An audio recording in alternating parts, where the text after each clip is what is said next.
Olá, boa noite, boa noite. Boa noite a todo mundo que me segue. É muita gente. Boa noite a todos. Hoje vamos ter um convidado especialíssimo, Tiago Jerônimo, que daqui a pouco eu convido. Tô só fazendo aqui os preparativos, que segundo me disseram, você começa a live, aí espera, a galera vai entrando, entendeu? Aí eu tô dando essa esperadinha. E logo mais, seguindo pedidos de vocês, 22 horas, um papo antes de dormir. Vai ter uma surpresinha hoje, uma surpresinha. Eu acho que vocês vão gostar, tá? Entrando, a galera tá entrando, muito massa. Vamos lá então. A provocação de hoje, explicar aqui para quem acompanha. No meu curso, no contexto, parceria com o Plenos, existem convidados que a gente chama de contexto plus. Por que contexto plus? Para ficar chique. Igual a din-din gourmet, tapioca gourmet, enfim. E aí, ontem Cléo participou, hoje Tiago participou, amanhã Brenda vai participar, que são pessoas que são convidadas do contexto. Eu estou aproveitando, já que não podemos nos encontrar fisicamente, eu estou aproveitando para a gente se encontrar virtualmente. E aí Tiago nos instigou a falar sobre esses tempos líquidos, né?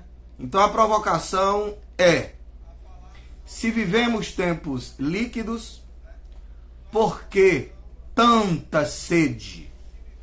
E aí vou convidar a partir de agora Tiago, grandão, o cara é bonito, o cara é muito massa, muito inteligente. Nós estamos desenvolvendo uma amizade muito saudável, um cara muito tranquilo, muito calmo. E por intermédio do professor Elvis Alves, a lenda que não morreu, mas mata os outros de raiva, conheci o professor Tiago e venho desenvolvendo com ele papos, conversas muito boas. E ele vai nos trazer aí a perspectiva filosófica e a perspectiva sociológica. Então, se tudo der certo, vou clicar aqui e puf, Tiago aparece num passe de mágica.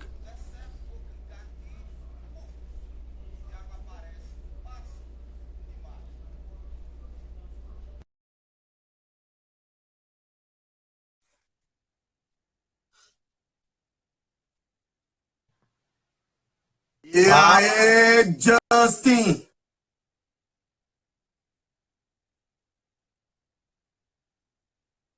A internet eu acho que bugou. E aí, como é que estamos? Voltou, não voltou?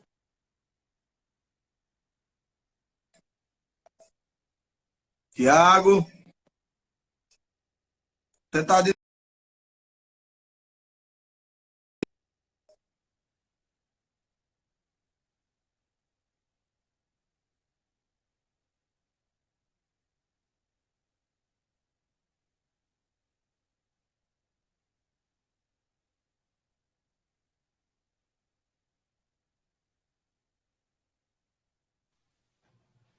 E agora, Tiagão? beleza. Tá me ouvindo bem? Eu tô te ouvindo muito bem, tô te vendo muito bem. Você é um homem muito bonito. Aqui a luz. Agora. E aí, tudo certo? Tudo certo demais. Eu tô sabendo que você preparou alguma coisa aí, você tem umas provocações iniciais. Verdade. Posso ler aqui para você? Aliás, para Você vocês...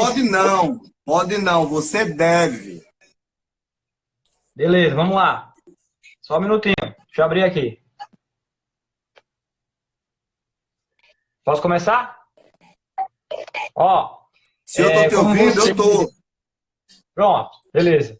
Como você me desafiou a falar sobre essa temática, eu venho lendo bastante sobre isso, mas é um assunto extenso, largo, para a gente poder encerrar ele em 1 hora de debate, é muito difícil, né? Mesmo com muita altivez, é difícil você encerrar esse tema, porque ele ganha ramificações, né, na história, na arte, na geografia, na filosofia. Eu vou tentar dar minha contribuição da melhor forma possível e espero que eu não venha aqui levar certezas, mas provocações e também dúvidas, né? Através dessa discussão. Então vamos lá. Pessoal, é um texto bem curtinho, bem rápido, só para a gente poder começar. Claro. Diz assim, não há fórmulas mágicas e nem varinha de cordão para viver. A vida não se deixa traduzir por esses mecanismos. Nos constrange através do seu ineditismo e a imprevisibilidade. Viver por dias atuais e nos transformou em gladiadores do século XXI. Precisamos estar sempre de prontidão para tudo que transita em nossa frente. Sempre alerta, como dizem os escoteiros. As redes sociais nos lançam centenas de informações por segundo. O tempo passa rápido como uma locomotiva desgovernada. E tudo precisa ser conhecido. Gírias, dados, pessoas, fatos e notícias devem estar em nosso HD anatômico. Nada pode ficar para depois. Sem atraso. Pessoas passam, sentimentos são sufocados e nós precisamos fingir que suportamos tudo e todos. Uma forma de mostrar nosso profissionalismo e competência. E assim ficamos refém de nós mesmos, presos em escolhas que já foram feitas, mas não por nós, pelas circunstâncias que insistem em prevalecer sobre nossos corpos e sobre a nossa consciência. Nas palavras do poeta Gonçalves Dias, viver é lutar. Uma forma de nos alertar sobre as batalhas que irão ser travadas dentro de cada indivíduo, permitindo assim a transformação de homens em titãs. Deu para ouvir Muito bem aí? bom. Tá tendo um cortezinho, mas é isso. Tá? A tecnologia. Em alguns momentos houve pequenos cortes, mas em razão talvez da transmissão. Mas eu consegui captar. Alguns escreveram que cortou um pouco, mas você pode sintetizar, a partir daí você desenvolve. E aí eu só queria te chamar a atenção, porque você disse assim, eu não trago certezas, não foi isso? Isso. Mas estamos aqui para falar da era das incertezas, não é isso? Claro, só um minutinho, deixa eu fechar aqui a porta. Peraí. Tá bom. Tá bom. Ó, ele diz, ele citou, Tiago citou Gonçalves Dias, e aí eu me lembrei imediatamente de um trechinho de um poema dele. Bora desenvolver. A vida é combate que aos fracos abate, que aos fortes, aos bravos só tende a exaltar. Então eu estava desenvolvendo a ideia de que, você disse assim no início, eu não trago certezas, aí eu estou já te provocando, mas nós estamos na era das incertezas. Pois é. Então, Vlad, veja só, é porque a gente tem que entender essa modernidade líquida que, nas palavras de Bauman, né, o grande sociólogo polonês Bauman, que faleceu em 2017, infelizmente, mas deixou uma obra riquíssima. Então eu vou usar aqui, vou parafrasear Bauman, que ele chama a pós-modernidade de modernidade líquida, né? E é interessante a gente tentar fazer um paralelo para poder entender melhor o que é essa liquidez que ele tanto fala. Então esse paralelo eu faço com a modernidade. A modernidade que trouxe valores para nós. E que valores são esses? A certeza. Você falou muito bem. Se nós estamos vivendo hoje na incerteza, é porque na modernidade houve a certeza absoluta. E essa certeza absoluta, Vlad, estava pautada em um paradigma, que era o paradigma da razão. O homem ficou encantado com o paradigma da razão, da ciência, né? Eu acho que você pode falar muito melhor do que eu, tanta literatura que fala sobre isso, né? Mas eu penso assim, que a ciência, a razão, a certeza, que tudo isso iria levar o homem à felicidade. Nós iríamos encontrar a alegria, a prosperidade, a ordem, o progresso no paradigma da certeza absoluta que vem da ciência. E, obviamente, se Bauman tivesse... Bauman não, mas vamos lá. Tantos outros, Freud, Marx, René Descartes, que são modernos por excelência, se tivesse vivo hoje, sem dúvida nenhuma, estavam todos angustiados tomando Rivotril de 2 miligramas. Porque isso é maluco.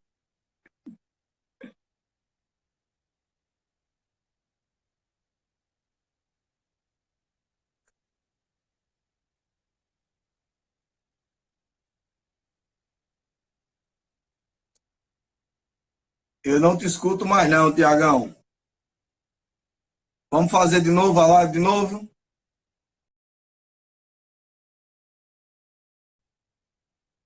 Tentar mais uma vez aqui. Tá, a tecnologia é isso. A tecnologia é isso. Ele falava da questão da modernidade.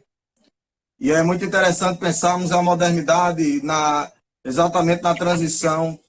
Tá cortando, retomei aí, vamos retomar. Então você disse o paradigma da razão, modernidade, angústia, Rivotril, 2 miligramas. Então, pensar contemporânea, nessa vez, mas para ficar mais didático para nós, Vlader, e para os que estão nos ouvindo, fazer um paradigma da modernidade.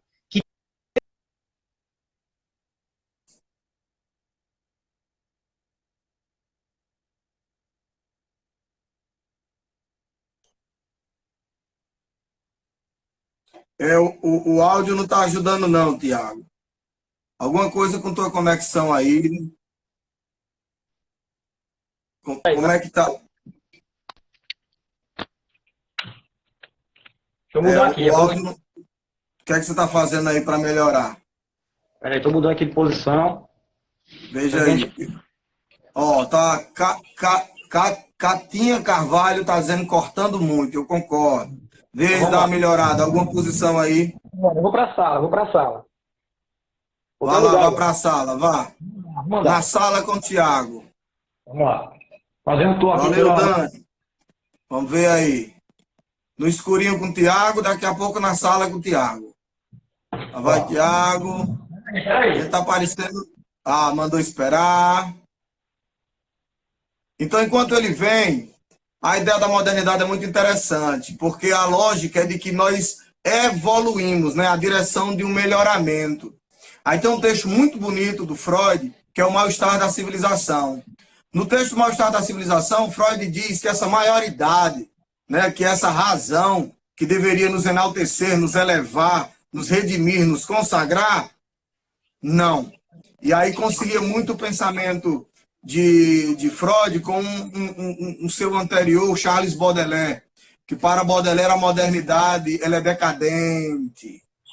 Né? Então é como se nós almejássemos uma humanidade próspera, civilizada, enfim, e na realidade a gente encontra incertezas, fragilidades, né? E aí pode desenvolver, melhorou bastante. Segue daí. Vamos lá, então beleza. Acho que o problema era o quarto. Pessoal, então, Vlad, você falou bem aí que essa modernidade que aparentemente nos ofereceu certezas absolutas através da razão e da ciência, ela trouxe consigo também alguns valores. Por exemplo, o valor da identidade. Quando a gente fala de identidade, a gente fala algo em ser fiel a alguma coisa que você foi no passado. Então, os modernos tinham uma identidade muito certa, muito pronta, muito acabada. Por exemplo, se a gente fala lá do aristocrata, ele carrega o nome da família no sangue.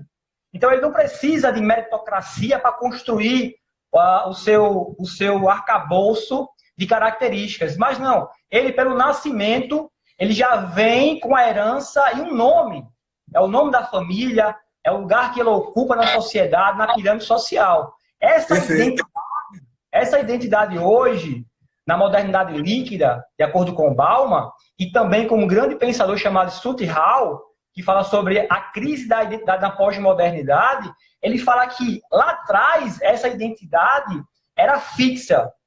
Era fixa. Hoje ela é móvel. Vamos lá? Isso obviamente, Vlad, a gente tem que pensar o seguinte: o efeito da globalização e do avanço da tecnologia. Veja só, quantas identidades tem Tiago? Uma só? Não. Ele tem uma aqui no Instagram, ele tem uma no WhatsApp, ele tem uma no Facebook, ele tem uma na sua casa, ele tem uma no seu trabalho. As identidades foram fragmentadas. São divididas. E o grande problema, o que causa angústia em nós, é porque, e principalmente na juventude, é que nós estamos na transição de uma sociedade que era da informação, mas agora é uma sociedade do conhecimento. E essa transição, esse jovem moderno, pós-moderno de hoje, geração Y, nativos digitais, não estão conseguindo mais, de alguma forma, absorver esse impacto, que ele precisa usar máscaras a todo momento e conhecer tudo e todos a todo momento. Então, a identidade é um valor que era unificado. Estável, sólido. É o sujeito do iluminismo, né, para Stuart Hall. São três.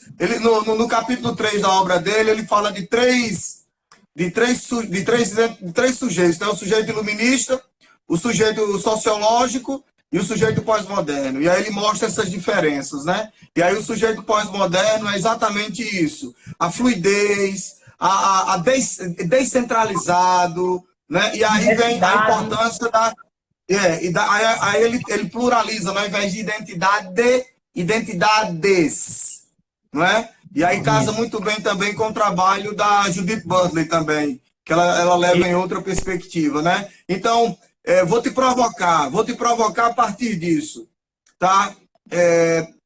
Tá na escuta ou travou de novo? Tiagão? Chegou. Oi. Chegou, pronto. Vou te provocar. Cogito ergo sum, né? Penso, logo existe, ou, na minha opinião, a melhor tradução, penso, logo sou. Vamos aqui admitir que estamos diante de uma era que não se fala no ser, mas sim no estar. Deixa eu tentar desenvolver. Porque ser traz uma estabilidade, perenidade, constância. Mas o estar traz exatamente hoje sim, amanhã, não é? Queria que você desenvolvesse a partir daí.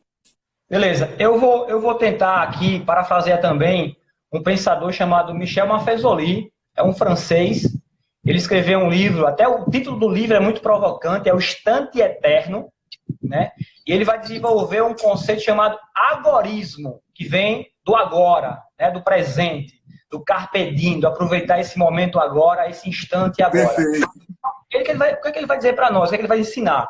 Ele vai dizer que na pós-modernidade, nós não valorizamos mais a tradição, ou seja, o passado, mas vivemos o presente de forma imediatista, sucessiva e sem a preocupação do futuro. Porque o que é o futuro se a gente vive na incerteza?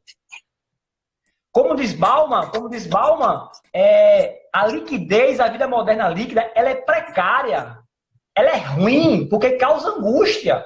A gente quer prever o futuro como nossos pais fizeram, como nossos avós fizeram, né? Ou seja, faziam um curso de datilografia, terminava o ensino médio, tinha a carteira de habilitação A ou B, pronto, casava, pagava os boletos, e no final você morria satisfeito, você sabia que ia acontecer.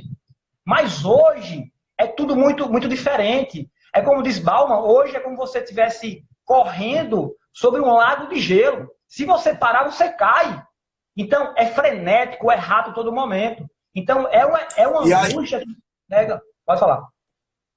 E aí o Michel Maffezoli, ele fala do pontilismo e das rupturas do mercado, né? Ou seja, a gente opta por adquirir e juntar e também a perspectiva de descartar e substituir. Aí, a partir disso, como é que você acha que essa experiência repercute nas relações interpessoais? Me permita só desenvolver.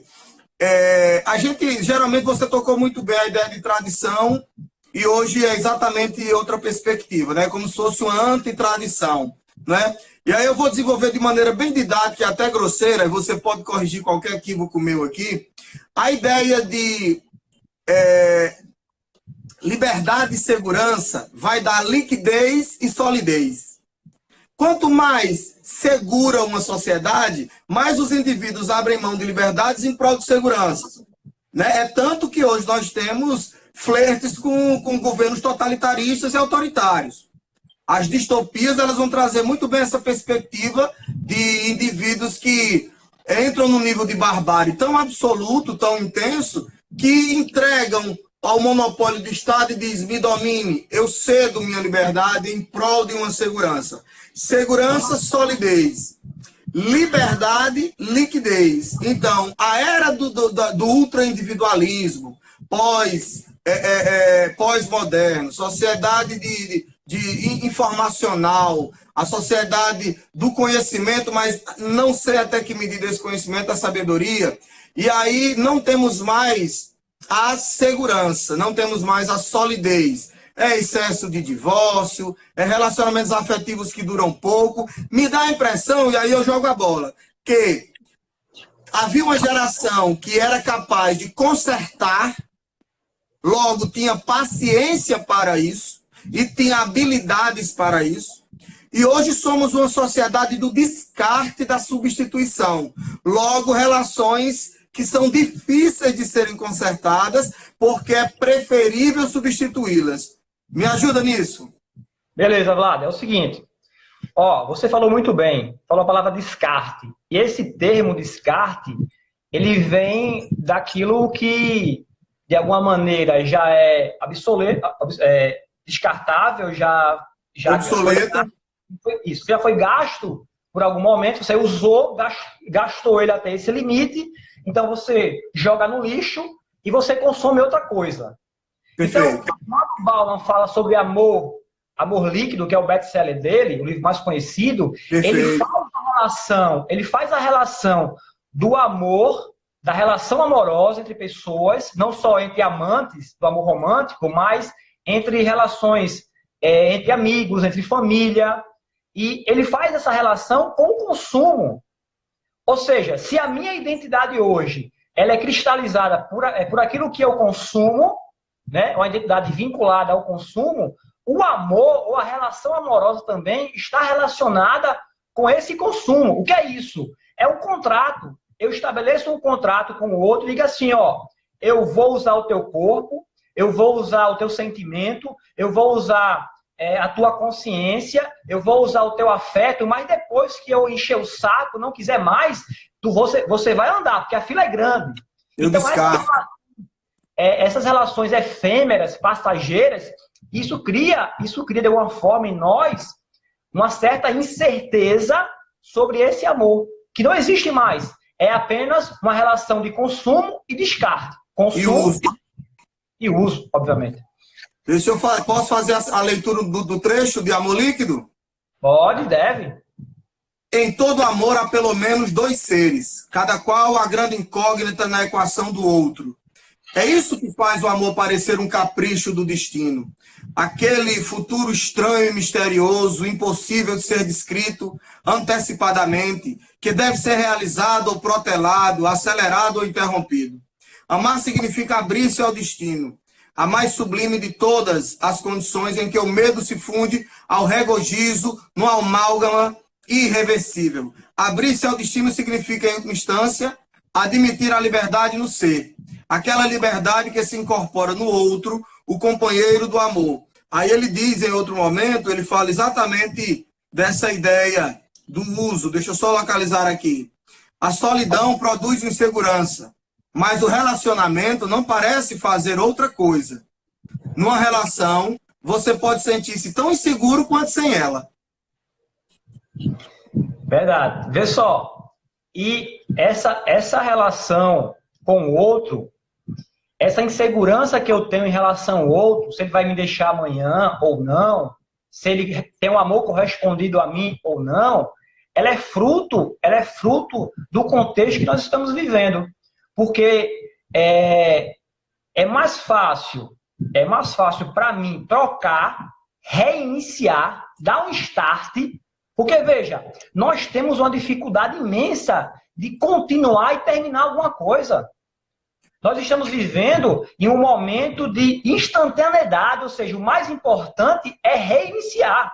Por que reiniciar? Porque me dá mais coragem, me motiva, eu crio expectativa sobre o futuro, mas no final os problemas são quase parecidos, são quase iguais. Ou seja, para eu estar ao lado do outro, eu preciso de quê? De paciência, coisa que o mundo não me oferece. Eu preciso de coragem para poder desafiar os desafios. Eu preciso de afeto, de carinho, de respeito. E hoje, infelizmente, nas relações, isso é muito difícil. Mas eu não estou falando apenas em relação ao outro que eu amo ou que me ama, mas em todas as relações, seja no trabalho, nos amigos, na família. Ou seja, nós temos aí, de acordo com o dado do IBGE, um índice altíssimo de casamentos. As pessoas estão casando muito, por incrível que pareça, mas estão se divorciando muito também. Ou seja, é o reinício, que é muito lindo, muito gostoso, muito legal, eu crio expectativas, eu tenho uma certeza naquele momento, naquele presente, mas o futuro, ele é incerto. E as pessoas ainda acreditam que ser fiel é algo que é verdadeiro. Ser fiel quer dizer você ter uma fidelidade que você foi lá atrás. Mas as coisas mudam, Vlad. Eu mudo, você muda, amanhã é o outro Vlad, e amanhã é outro Tiago. Então nós estamos nessa mudança constante. E o outro que está ao meu lado precisa entender que eu não serei o mesmo a todo momento, eu vou mudar. E ele tem que estar convicto que eu vou mudar e ele vai também precisar amar a minha mudança. E eu amar a minha. Porque senão acaba, Vlad, seja nas amizades, seja no amor romântico, em qualquer lugar. É assim, é uma vida precária de acordo com Bauman. Né? É a incerteza. Isso é muito ruim. Mas eu vou te fazer uma provocação. Tudo isso que a gente está falando, a gente tem claridade sobre isso. A gente consegue caminhar nessa areia movediça. Porém, existe um público, uma categoria, principalmente os jovens, pré-adolescentes, que eles não estão conseguindo entender essa mudança. Porque eles veem o pai, o avô, 30 anos casado, 40 anos casado, e eles não conseguem permanecer nem 6 meses com relacionamento sério. Né? Então, eu vejo muito na escola o seguinte, uma jovem leva um pé da bunda do namoradozinho da escola, de 6 meses de namoro, 5 meses, e ela passa 15 dias em casa, dormindo, deprimida. Isso é muito ruim, porque na nossa época a gente levava um chute na bunda e fazia o quê? Ia ouvir Roberto Carlos, Reginaldo Rossi e bola pra frente, meu amigo. Hoje as pessoas se mergulham e não conseguem sair mais. Porque elas não conseguem entender essa fragilidade dos laços amorosos, que é muito frágil hoje. Perfeito. E aí, só para corroborar, nós também temos uma questão de que os filhos vão esperar a solidez que não há nos pais. E aí a dificuldade exatamente de encontrar suporte. Por isso, por exemplo, em gerações anteriores, cada um sabia exatamente o seu papel. E hoje os papéis, eu já vi, eu já presenciei situações de que é o filho ou filha quem diz, pai ou mãe, o que vocês têm que fazer. Assumam o papel que vocês têm que fazer. Então, isso também traz a perspectiva da dificuldade dessa geração lidar com... São duas coisas que, para mim, estão muito relacionadas, né? Foco,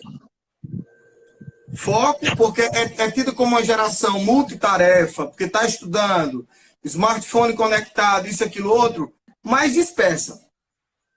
E são estímulos os mais vários possíveis para provocar em nós a dispersão. Estímulos não faltam para provocar em nós a dispersão. E segunda questão é exatamente a dificuldade da autonomia, né? A autonomia de si. Porque você tocou bem aí, a ideia de... pé na bunda, Ave Maria. Quem nunca, Ave Maria? Quem nunca? E assim, A rejeição é difícil, mas a rejeição traz uma coisa óbvia. Eu era antes de, não é? Todos nós éramos antes de um relacionamento. Todos nós éramos antes de. Então, por que que depois de a gente também não pode ser? Claro que a gente tem que ser transformado, claro que a gente é modificado, claro que o outro ressignifica a nossa vida, mas o que não pode haver é uma dependência. E eu estou falando de autonomia exatamente porque, beleza, não deu, show, que bom, as pessoas deveriam ter respeito pelo que viveram, sem maldizer um do outro, seguir adiante, enfim. Só que essa juventude, quando recebe esse pé na bunda e tal, que vão ao acalento de um adulto que espera a estabilidade, que espera o amadurecimento, nós estamos vivendo, Tiago, adultos infantilizados. Infantilizados em vários sentidos, né? Veja que sentimento de birra, as brigas de grupo de WhatsApp, as ofensas. Aí imagina essa juventude que diz, meu Deus, olha como é que meu pai e minha mãe se comportam, olha como é que meu tio se comporta. Então eles também não encontram o sólido, porque na realidade não existe, e é difícil. É difícil você ter na sua constituição psíquica individual. Eu posso perguntar a meu pai, a minha mãe, a meu tio, minha tia, meu avô, minha avó, e eles vão me dar certezas. Mas eles não me dão nada. E aí a incerteza traz em nós angústia. E aí a angústia, né? A ansiedade, o medo, a paranoia, não é? E aí a gente tem, de fato, jovens muito ansiosos, ambientes ansiosos, potencializados a serem ansiosos. Só para contextualizar, estamos vivendo algo que, para mim, é inédito na minha experiência de vida. E, assim, o MEC, ignorando que estamos em uma excepcionalidade, manteve a data do Enem. E lança o edital em um momento que não deveria ser lançado. Não deveria. Então, eu vou fazer aqui, olha, você também é da educação, você também entende de gestão. Eu vou dar uma sugestão. Os meninos aqui que me acompanham, eu não tenho muitos seguidores, mas quem me segue basta.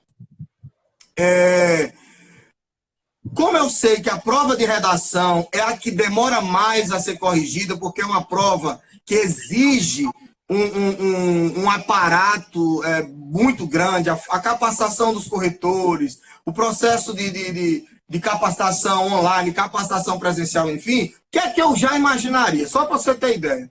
Eu faria a prova de redação ali, novembro, a prova de redação, e eu faria o Enem de maneira excepcional em um fim de semana, como ele já foi. Um fim de semana, sábado, domingo, para você ter as provas de linguagem e ciências humanas e de matemática e ciências da natureza. E poderia fazer ou dezembro ou iniciozinho de janeiro.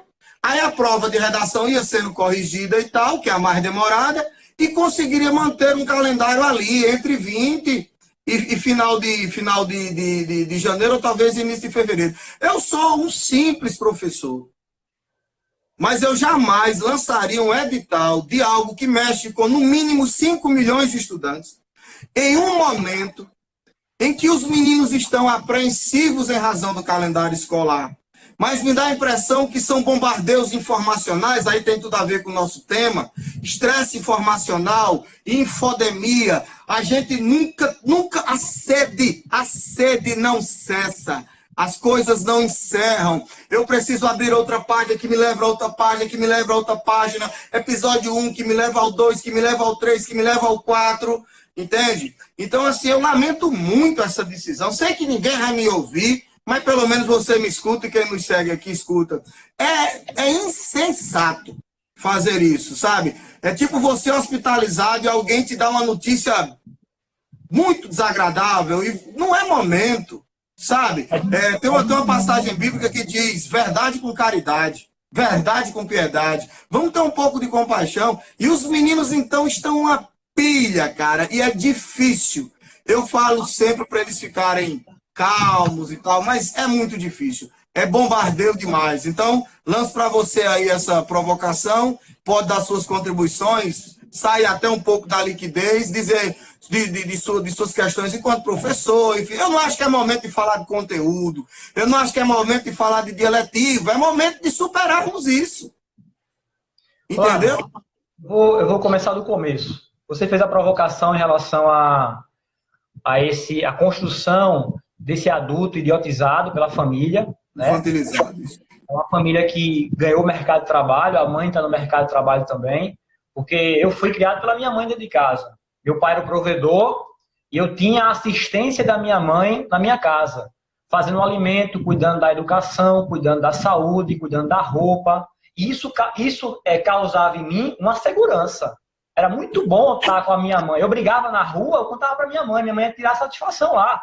Então eu me achava, sabe, o cara que tem a mãe, que resolve as coisas. E o meu pai era aquele que trabalhava e trazia os rendimentos, provendo a alimentação, a água, a luz em casa. Veja, esse cenário, ele muda. Porque a mulher se empoderou, a mulher quer seus direitos, obviamente, ela tem todo o direito de ter o direito dela, então ela ganha o mercado de trabalho. E esse filho, ele fica solto. Ele fica solto. Ou na creche, ou na escola em tempo integral, que eu não acredito nisso, ou na mão do avô e da avó. E você sabe, casa de avô e avó é terra sem lei.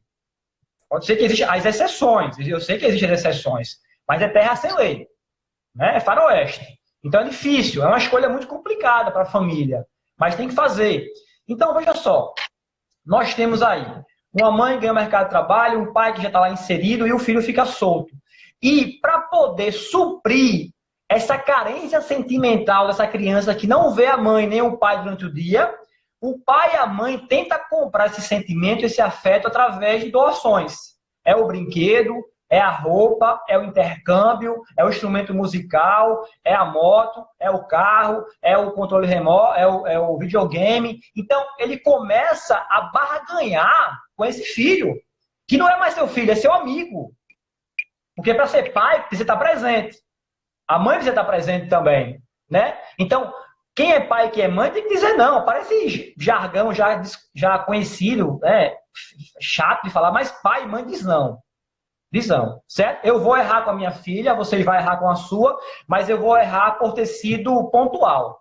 Ela vai me chamar de chato, de incompreensivo, mas eu não posso me omitir. O papel civil, sagrado de pai eu tenho que cumprir. Então, o que acontece? Essa família de hoje, atual, ela deixa muito solto esse jovem, e esse jovem, ele é socializado, educado pelo grupo de amigos, pelo monte de informação que nós temos aqui. Pela mídia, pelo YouTube, pelo canal do YouTube, que ele se forma em política, ele vira cientista político em um vídeo que ele assiste no YouTube. Em 5 minutos.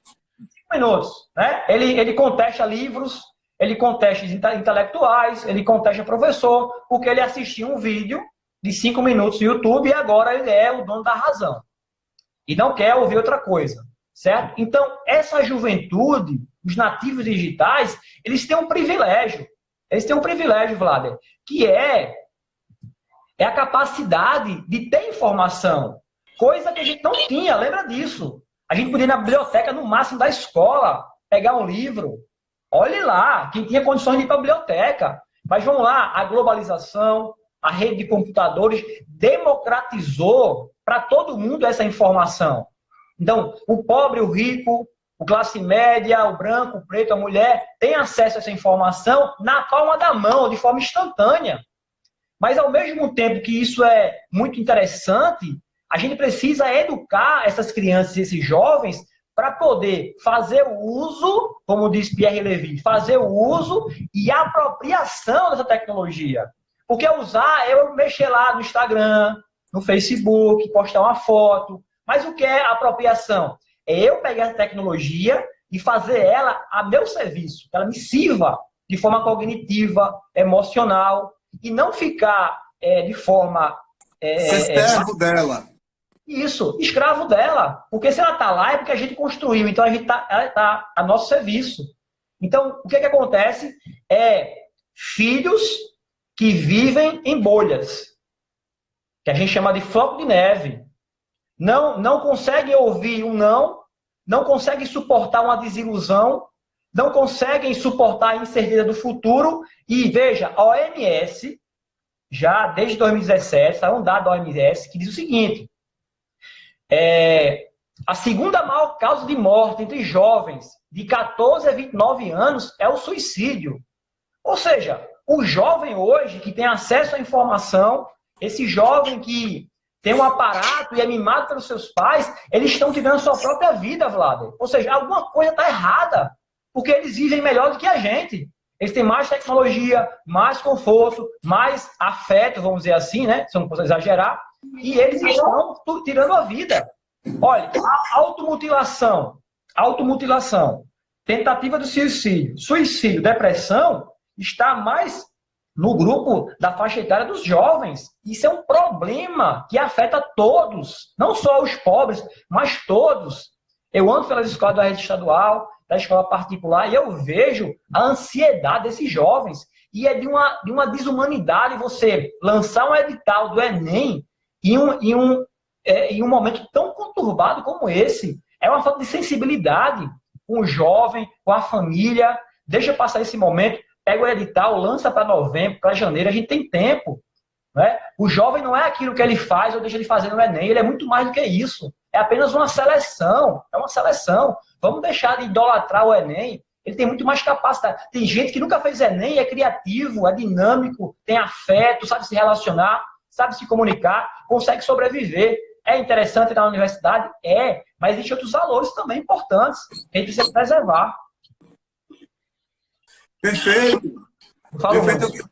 Eu queria acrescentar essa... Você foi falando, eu estava tocando aqui no ponto quando a gente diz assim, né? Quem é um adulto? Lembra disso? A gente já deve ter recebido bronca, que a gente já discutiu com o aluno, né? Aí quando a gente vai para a coordenação para assim e faz... Quem é o adulto da relação? Ou seja, quem é o estável? Quem é o maduro? Quem é o equilibrado? Aí o que é que a gente vê hoje? Adultos se esgalfiando em trânsito, se dilacerando nos grupos de WhatsApp, incapazes de ouvir o outro, E aí, você sabe que a educação é espelhamento, né? Aristóteles já falou que a criança, o infante, aprende por imitação, né?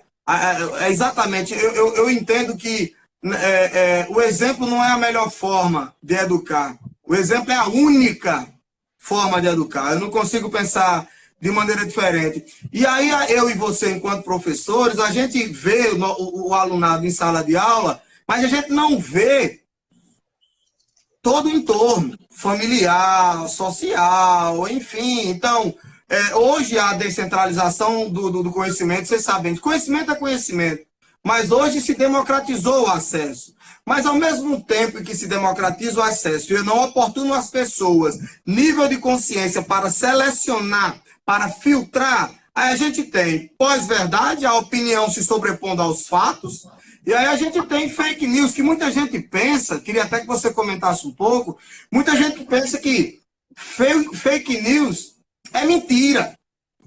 Fake news não é mentira. Fake news é uma manipulação, geralmente com interesses políticos. Porque às vezes a mentira é apenas uma mentira, é um caos.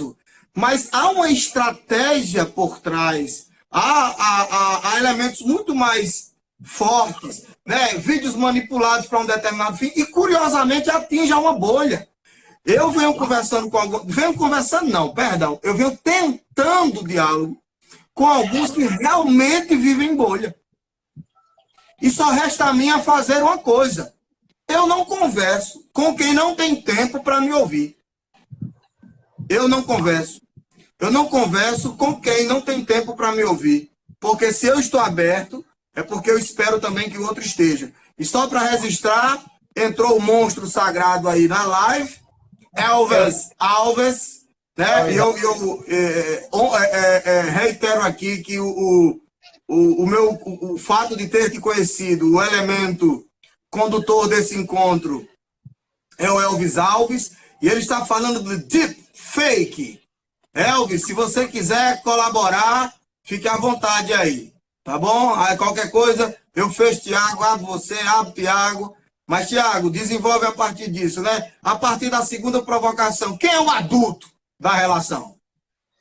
Pois é, essa sociedade que nós temos hoje, que está pautada não mais na razão, mas no sentimento, mudou o paradigma agora, né?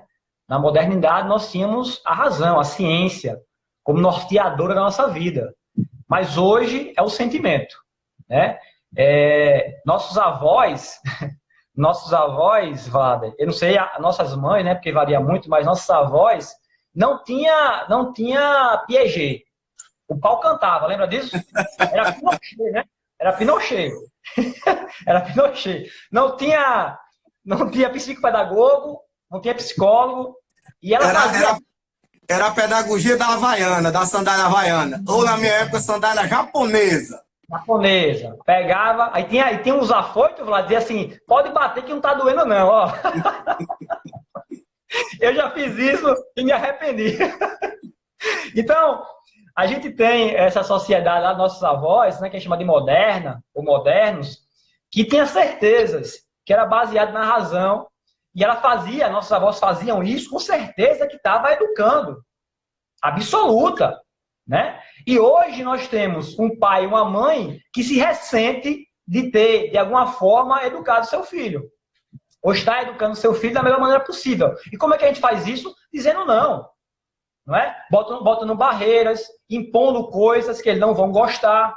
Quantas coisas eu queria e eu não pude adquirir na minha adolescência, na minha época de criança. Quantas coisas, meu Deus, que hoje eu não consigo viver sem isso. Eu estou aqui vivinho, dando trabalho aos outros. Né? Então, veja só, a parada é entender que essa família nuclear,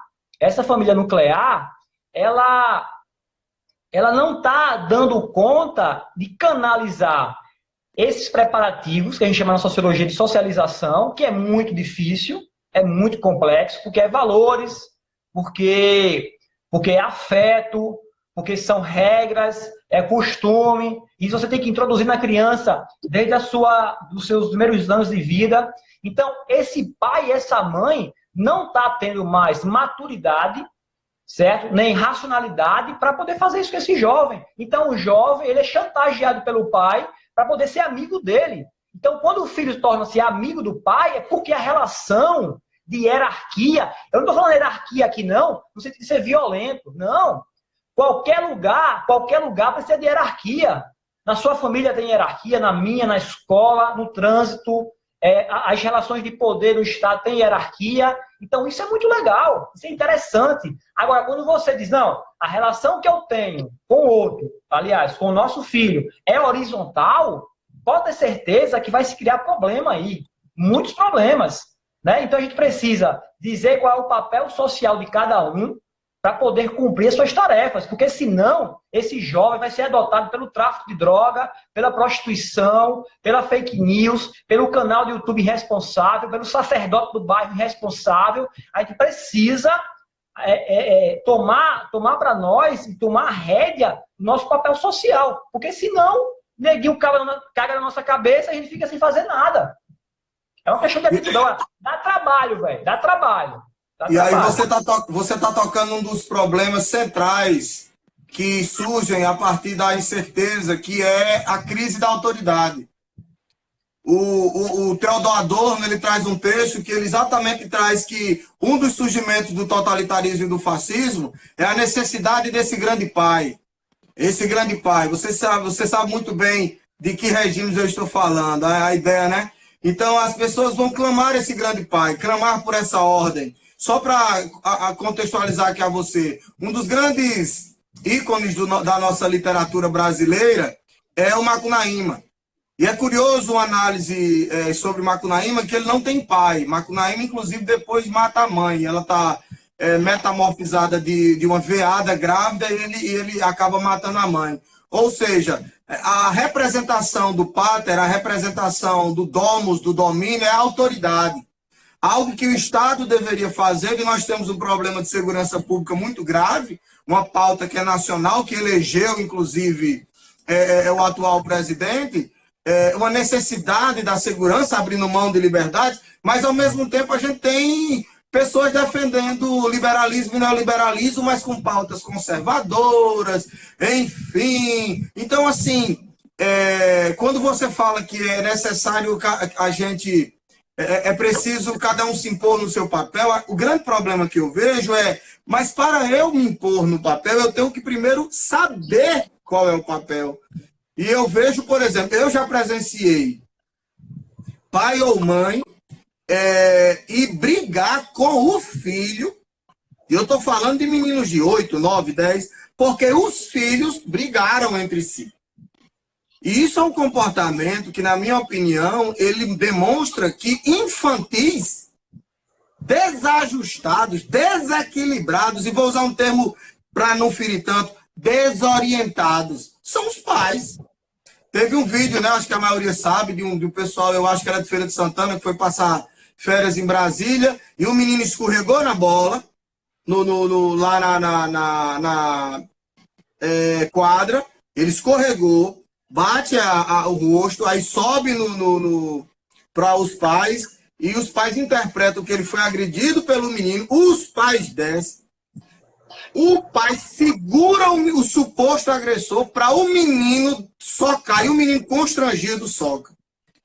Né? Então, assim, eu, enquanto professor, 20 anos de sala de aula, ensinando sobre empatia, ensinando sobre civilidade, ensinando sobre respeito, e você tocou num ponto muito bom, essa ideia da pedagogia da troca, né? A pedagogia do resultado.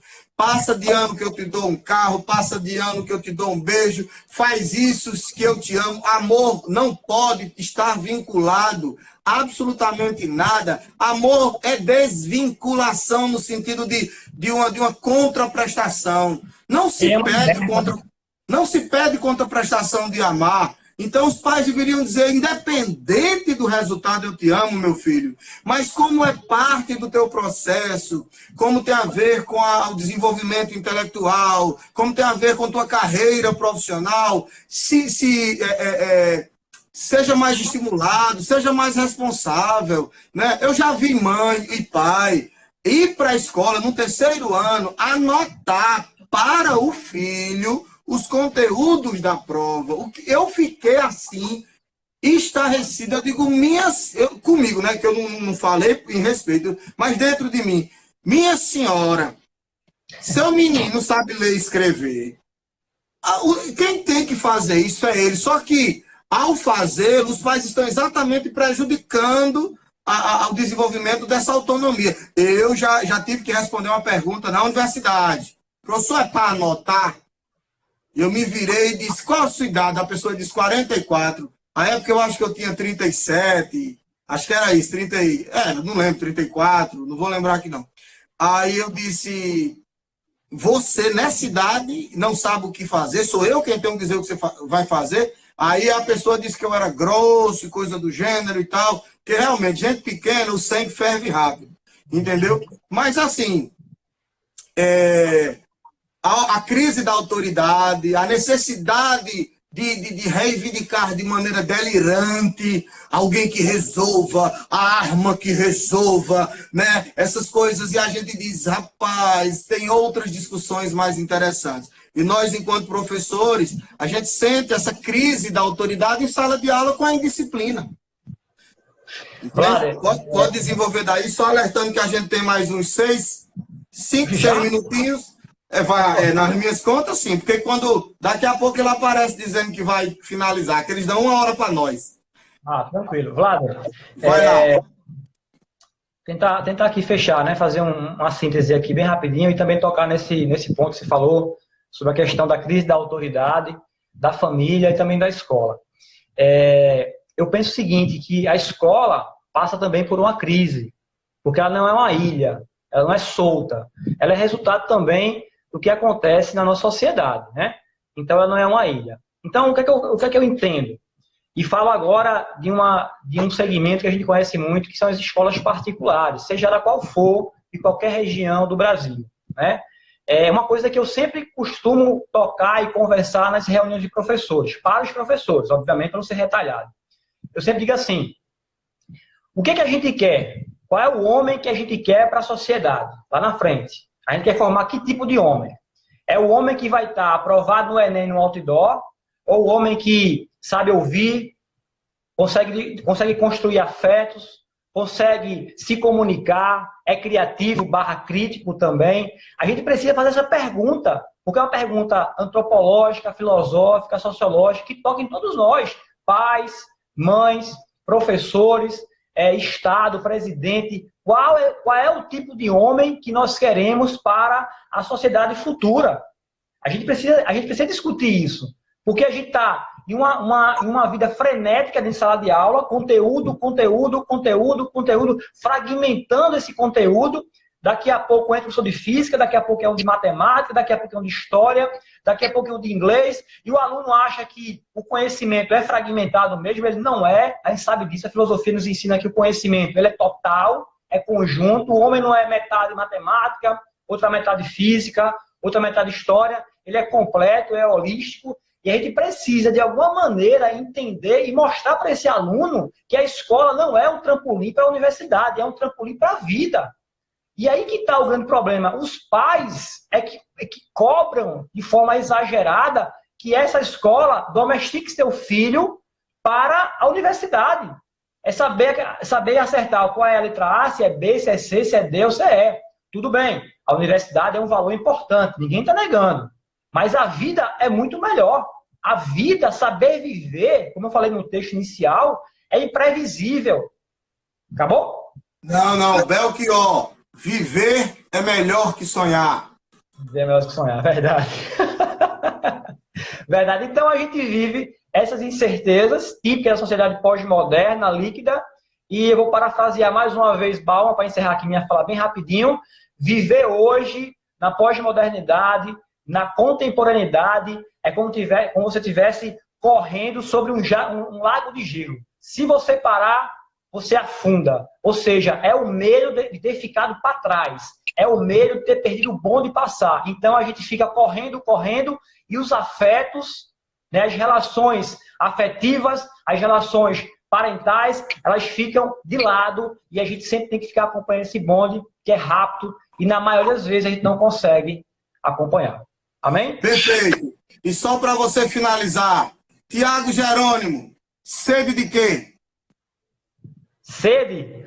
Eu tenho sede de justiça. Eu acho que o meu papel em sala de aula é para construir a sociedade mais justa. Essa é a minha sede. E eu trabalho, me levanto, estudo, penso, respiro nessa missão de fazer justiça. Perfeito, perfeito. E minha sede eu tenho uma sede desesperada por pessoas. Pessoas, conhecer pessoas. E claro, pessoas empáticas, pessoas sensíveis, pessoas que nos aceitem nas dimensões exatas de cada um de nós. Se hoje sou assim, amanhã posso não ser e por aí vai, tá? Tiagão, só tenho a te agradecer. Muito obrigado. Quero dizer que o contexto e minha vida estão abertas a você. Elvis Alves aí tá aí só nos elogiando, e ele sabe que depois a gente sempre dá um trocado a ele, um dinheiro. A gente sabe disso, mas que bom. Tem só uma provocação aqui que vamos ver se eu acho aqui. Concordo, sou professora de escola pública, Perla, né? E percebo que meus alunos são super carentes e muitos não têm perspectiva de vida, no caso de muitos pais são ausentes. A gente vive exatamente ou a permissibilidade ou o abandono, né? E aí a gente está buscando pais chamados de pais educadores, né? Que são aqueles que, ao invés de ou xingarem ou de se isentarem da responsabilidade, faz algo que nós fazemos em sala de aula. Orientamos os desorientados. É isso que é o papel da educação, ensinar inclusive para o que há de vir, mesmo que a gente não saiba. Não é verdade? Tiago, muito obrigado. Vou encerrar aqui com a alucinação de Belchior, bem rapidinho. Eu não estou interessado em nenhuma teoria, nem nessas coisas do Oriente, romances astrais. A minha alucinação é suportar o dia a dia e meu delírio é a experiência com coisas reais. Tiago, forte abraço. Valeu, um abraço, gente. Obrigado. Tchau.